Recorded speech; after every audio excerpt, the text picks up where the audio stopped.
When you hear this out of your superstar player, who was widely criticized as being selfish, the poster child of this generation of look at me on social media, has this moment, what do you think when you hear that? Well, you know, it's great that he has some self-awareness and understands that it was really a bad look. The optics were not very good, although I will say this, Matt. Everybody in the Pittsburgh organization, as far as Antonio, how they look at him as a worker, they consider him one of the hardest workers on the team, if not the hardest. He's a self-made man without a doubt. Yep.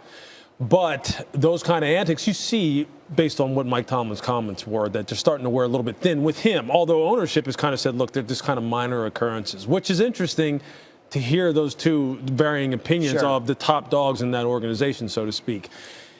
The proof will be how they feel about him will be in the pudding as far as what the contract looks like here going forward and how willing they are to go ahead and commit to a guy who's 28 years old. Although over the past 4 years, he's had 4 straight 100 catch plus seasons. He's one of the most productive wide receivers in the league. Although from an average per year basis, he doesn't make half of what the top players make in the league.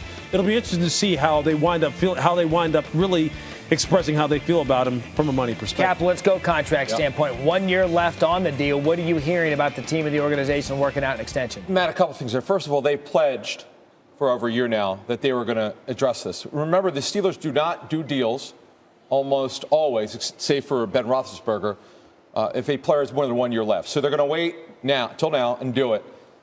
The number that we're looking at, somewhere around $16 million. And I see that because A.J. Green is the highest paid on an average per year basis, $15,941,000. So you're going to want to get, if you're Antonio Brown, around that number, if not beat it. Now, what really would be the negative here? Lewis talked about the numbers are tremendous, and we would add he's incredibly durable. The only thing is age. He does turn 29. Big deal. I mean, the thing is you don't worry about it when the guy hasn't missed time. If he had missed time previously, then you're concerned about it as you get older. Then it's how you structure the guaranteed money, Matt, as he gets into his 30s. The Steelers do contracts different than most teams. They're not big on giving large guaranteed money down the line. They're going to want to get it done in the first couple seasons. That's really the only challenge. But again, for Antonio Brown, you're going to want to beat that A.J. Green deal.